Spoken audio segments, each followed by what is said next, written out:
Você tem medo de espírito? O que isto significa? Quais poderiam ser as razões? O que fazer a respeito? Vamos falar destes aspectos num momentinho, fique comigo.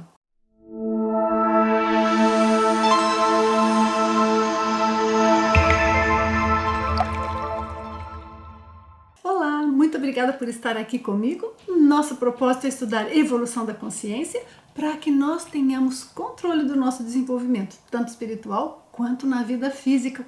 Como é que nós vamos ter qualquer controle se nós somos daqueles que congelamos ou ficamos com muito medo quando sentimos uma presença não física, quando falamos de espírito ou algo assim? Fica muito difícil, não é? Então, vamos trabalhar com essas ideias aqui hoje. Por sinal, deixe-me recordar que nós publicamos aqui vídeos em mais de um idioma, mas não se preocupe, todas as semanas tem algo em português, basta você buscar por aquilo que tem as letras em azul. Estes são em português e todas as semanas tem algo. Tudo que eu faço nos outros idiomas eu faço em português. Não preocupe. Medo de espírito.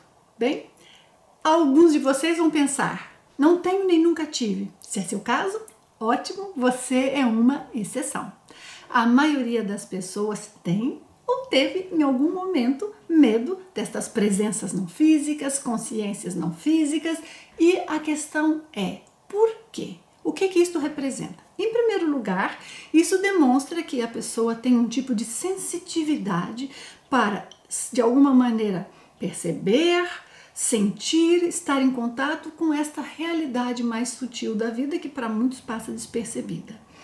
O motivo, muitas vezes, que isso faz com que a pessoa tenha medo é porque, às vezes, estas impressões, as experiências já ocorriam desde a infância e claro, nós como crianças nem sempre registramos com clareza o que é que nós estamos sentindo, o que é que está ocorrendo, mas de alguma maneira fica dentro de nós um certo trauma, um trauma de sermos impotentes para lidar com aquela realidade, com aquela sensação, com aquela presença que muitas vezes nos dava medo.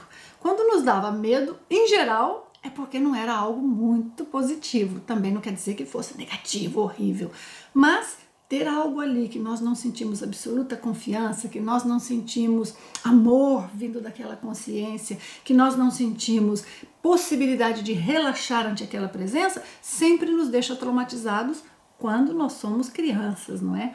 Mas isso muitas vezes fica para nós de um modo inconsciente, ou fica no nosso subconsciente e depois mais tarde na nossa vida.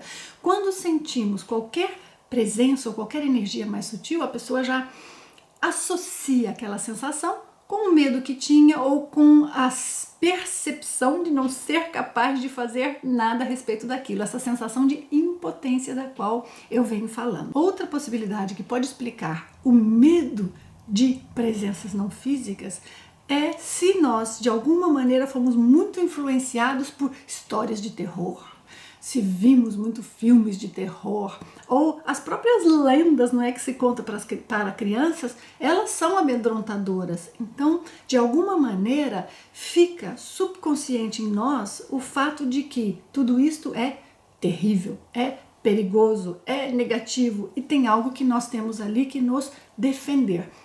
Neste caso, quando adultos, mesmo às vezes quando sentimos algo neutro ou positivo, alguns de nós acaba tendo imediatamente um receio, um medo e reage contra aquela presença sem dar-se sequer a oportunidade de observar, de analisar quem está ali, o que está acontecendo. Então isso fica muito complicado, porque é algo que muitas vezes nós não estamos vendo, porque está em outro plano da realidade, está em outra dimensão e nós sentimos que não temos como nos defender, não temos como sequer compreender o que é que está a acontecer ali, porque nós estamos tendo aquela percepção ou aquela visão.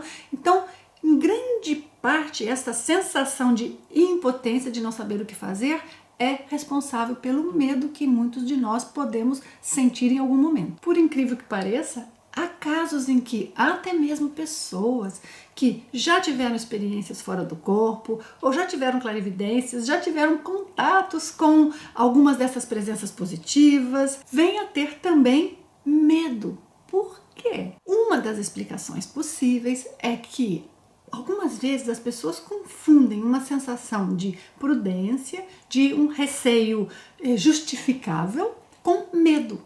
Se nós sentimos uma presença que nós não reconhecemos, ou que não está tão tranquila, tão equilibrada, até muitas vezes por conflito íntimo daquela própria consciência, outras vezes por intenções não tão saudáveis da consciência ali, mas quando nós identificamos aquela consciência, aquela presença, o receio que nos dá, o fato da necessidade de nós tomarmos uma ação, de nos defendermos energeticamente ou de estarmos atentos àquela presença, faz com que a pessoa interprete aquilo como um medo.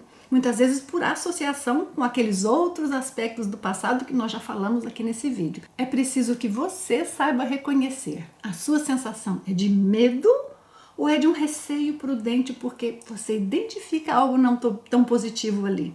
De qualquer modo, em qualquer um destes casos, qualquer uma dessas razões ou explicações, o que é que você tem de fazer? Primeiro, compreender o porquê da sua sensação de medo e saber o que é que você pode fazer a respeito. Conhecimento é fundamental.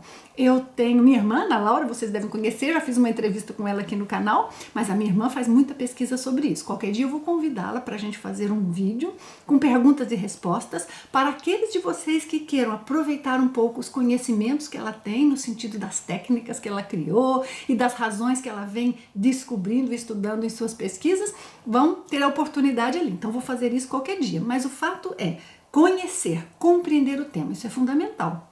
Uma outra dica que eu dou é fazer a ouve. Você verá como, com a ouve, aquela sensação de receio diminui muito e lhe permite, portanto, tomar uma atitude, tomar uma ação. Na prática, o que é que uma presença não física pode fazer contra nós? Não muito. Uma das coisas essenciais é afetar-nos energeticamente e psicologicamente. Claro, se nós ficamos com medo, psicologicamente já afetou, não é? E energeticamente, então é uma longa história que nós podemos conversar em outro vídeo se vocês quiserem. Espero que as informações tenham sido úteis. Continuamos trabalhando juntos para superar qualquer tipo de medo. É fundamental para dar-nos poder, condições de controlar nossa própria vida. Com medo, a gente não vai adiante, não é? Então, seguimos juntos desenvolvendo. Um grande abraço a todos e até a próxima!